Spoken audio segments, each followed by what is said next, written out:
Are you ready to make some money for me troubleshooting on the dyno, Joe? No. We're gonna do like an hourly rate of troubleshooting on the dyno. No troubleshooting on the weekends. You can only... Oh, only troubleshoot during the weekdays. Okay, so we're here at Tempest Racing. This is Joe Simpson. Say what's up. What's up? He's I'm paying him big bucks right now, so he's doing the work. No, not really. Getting the car hooked up to the hub dyno, and then we will see how things go. I've got Size over here. He's remoted in, doing some stuff. Size in here working on stuff. Super neat. Just super neat. I saw you were talking on Facebook to somebody about remote tuning. Oh yeah. Somebody posted in the Southern Maryland page about remote tuning cars. He used it multiple times a week, but it's still cool every time. You were saying you were tuning a car from France. That's what I saw, right? Like last night or something like that, or a day ago. Like I was helping somebody get their car started. That was in France, and then as I was typing, there's a guy logged into my computer from Texas, and then obviously we're in Maryland. Last night I was logged into a friend's car. I mean, granted, he's only right down the street, but I could do it from my couch rather than his. So it's awesome technology. These hub dynos are pretty cheap, right? Very cheap. If you want to get into one, like 2,500 bucks, that's what they cost, right? Yeah, you can actually buy these hub adapters. I think those are 2,500 bucks. Do they? We've also got Mary Kate balls deep in a sandwich over here. She's gonna be working the camera. So when the camera angles suck, it's her fault, not mine, because I'm doing other stuff. Did you get one of those for me? Yeah. You did? Okay. No. Eat it before you just Okay, I need to eat it right now.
What's happening?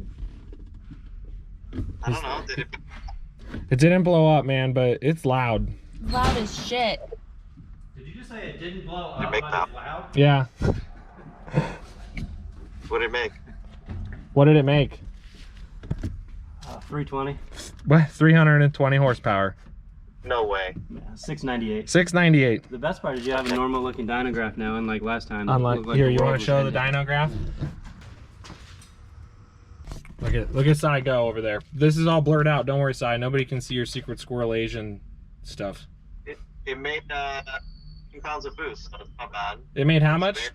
It's 13 pounds. Wow. Dude, we went straight to 13 pounds of boost, huh? Yeah, but it's nothing. It's nothing, bro. It's loud as hell is what it is. You're exaggerating.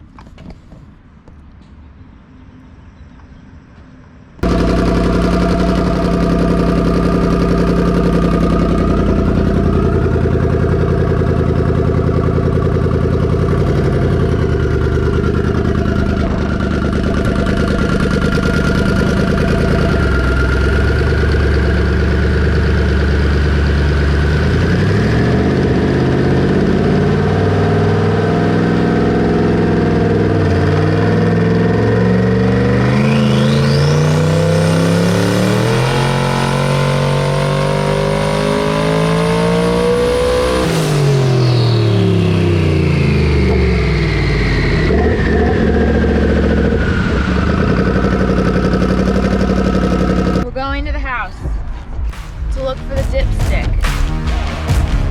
Maybe Connor was a dipstick and left the dipstick out. All the pain and the struggle, through the dark clouds and the rain, made it worth all the trouble to feel the sun shining on me. This house is a jungle, you gotta fight for your place. I was born in the rubble, gonna keep on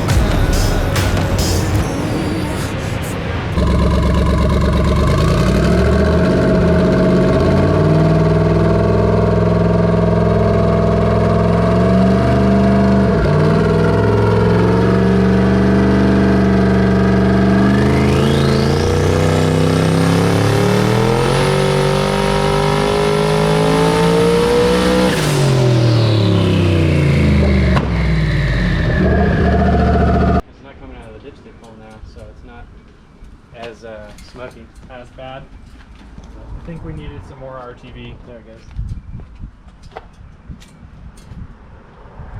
What do you want to do, Joe? I take those valve cover gaskets, put them in a box, shit in the box, and then send it back to Okay, Heavy Bone. so after, or before we do that, before we finish on the dyno, I mean, because that side is never coming off again, because that side is not leaking at all, which is perfect. We'll just unhook the injectors from that side, so that side doesn't run, and then So then that we'll side just, won't yeah, leak. no, this side will not leak oil because it won't run. Yeah. All right. Si, we're gonna do a 4-cylinder, okay?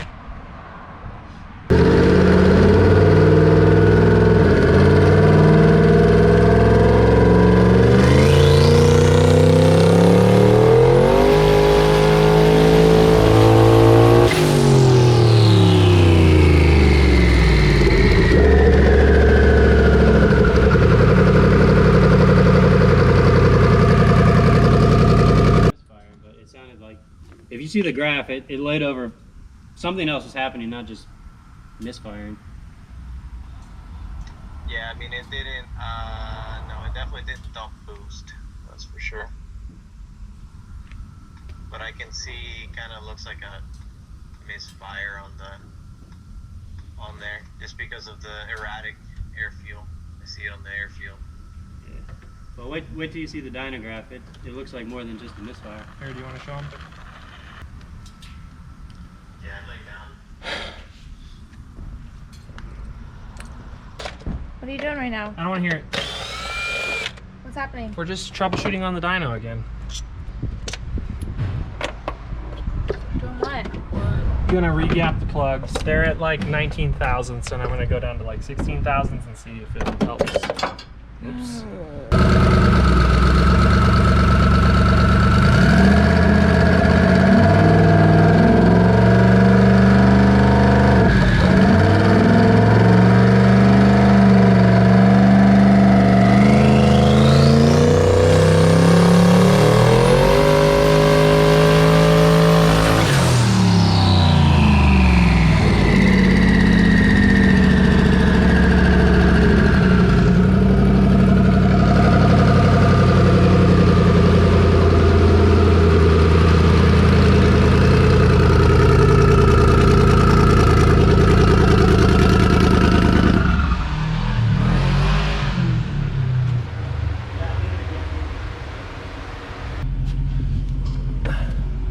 Pretty sure that we're getting either a valve float or, because I don't remember if this has got stock springs in it or if it has some heavier springs. I have no idea. I told Cy, because he had the engine, and he asked me if we had springs, and I was like, dude, I didn't pay for springs. So, and he was like, oh, okay, well, if you didn't pay for it, they're probably not in there. So it's either springs or spark plugs, right? That's what we decided. While the spark plugs may look brand new, Either that or you just need a 100 shot. this is a good angle for you. Either the spark plugs or the valve springs. So while they might look new, they are quite old. Older than I care to say on camera. Okay, I'll tell you guys, full disclosure. I put them in there last year. Now I made a joke about it. Told Cy, I was like, hey, dude, check out these spark plugs. They basically look brand new. Should I run them again? And he didn't tell me not to, so I threw them in there again, and we just didn't talk about it after that. But what we're gonna have to do is get some new spark plugs and probably valve springs. Also, this thing is still misting oil. This side valve cover is still misting oil everywhere. So we'll probably have to get, at the very least, a different set of gaskets. If not, probably just get a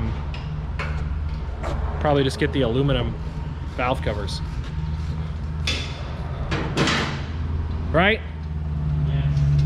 I still think you should get the aluminum ones and weld them to the heads like I suggested. So aluminum ones and weld them to the heads. Nope, that way we don't have to worry about them ever coming off. Even if I needed them to, I wouldn't have to worry about it. I still think you should get the aluminum ones and weld them to the heads like I suggested. So aluminum ones and weld them to the heads. Nope, that way we don't have to worry about them ever coming off.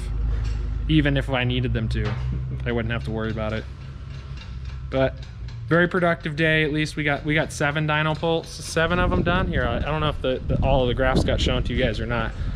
And I think, what was the one that we made before? I think we made 22 pounds. Last time you were here? No. The 22 pounds was the clean one that we made. I think it was 20. 20. Blue was the last. If you look next to it, like all the runs are numbered. That's why I hate my life in this shithole building. Oh, it was the mail truck. That was what was making all that noise. See the mail truck? Please. And then make sure you put the internet tuning filter on there, because it really decreases the horsepower when you. Oops. There you go. There's like the last 3 runs. How do I? Oh, this way, left and right. Left and right. Okay, so I mean, it made, with letting out at 6,200 at 22 or 3 pounds of boost. I think injector duty cycle. What did Sai say? Injector duty cycle is only at like 48%, 40 or 50%. I thought you just opened up a beer. I was super fast. So injector duty cycle was like 40% or so. It made 1,100, letting out at 60. I think I let out at like 65 or 6,800. So we had another almost 1,000 RPM. Really on a Coyote where you're making the power. Turn it up. Valve springs, new plugs, turn it up. Nitrous. No, it doesn't need nitrous. So I'll just get mad at me. Like I said, he keeps telling me to stop messing with stuff because I haven't maxed out what I already have. I need to just leave it alone. But it's so hard to not tinker with it. Sai told me he's gonna lock me out of everything except for boost control. So he said, you're not gonna get to mess with any of it. So I was like, okay, that's fair enough. Yeah. But at least now I'll be able to, like, it's so much with this, because before I couldn't like remote him into the, like I couldn't, it just isn't that simple. Exactly. On a factory computer. So, but now I can, like, hey, Sai, I'm having an issue. Oh, yeah. Hotspot to my phone real quick. He can get into the ECU. With, like, less horsepower, you could go faster now with this ECU. Just Based on, simplicity. Like, there's so much stuff you can do. You can, you know, limit crankshaft RPM. You can pull timing wherever you want, and there's just a lot you can do. You can offset this with that, and I don't know.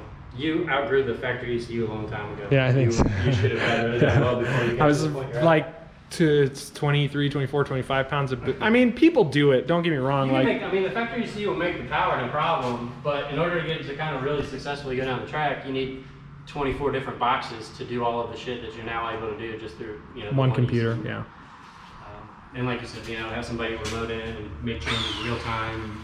It's just going to make a huge difference. Yeah. You know, it's a lot of new stuff that I'm going to have lots of growing pains with, but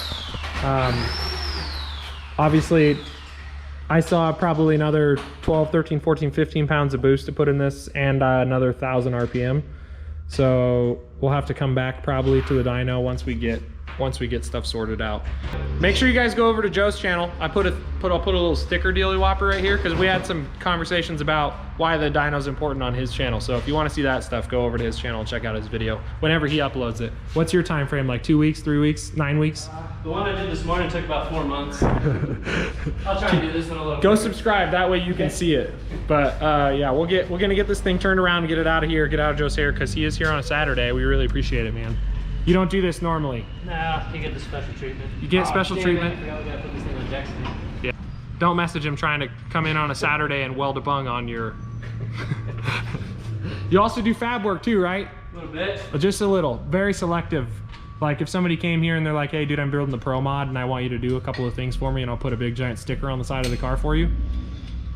Usually either if it's just like relatively quick and simple, or it's something cool that I want to do. Like if somebody wanted a turbo kit for a pro mod, like yes, I would do that. Because I do have a lot of guys that own pro mods that watch my channel. You know, like John Force watches my channel. There's a couple other big guys that. But all right, thanks for watching. Like always, comment, like, subscribe, and we'll see you on the next video.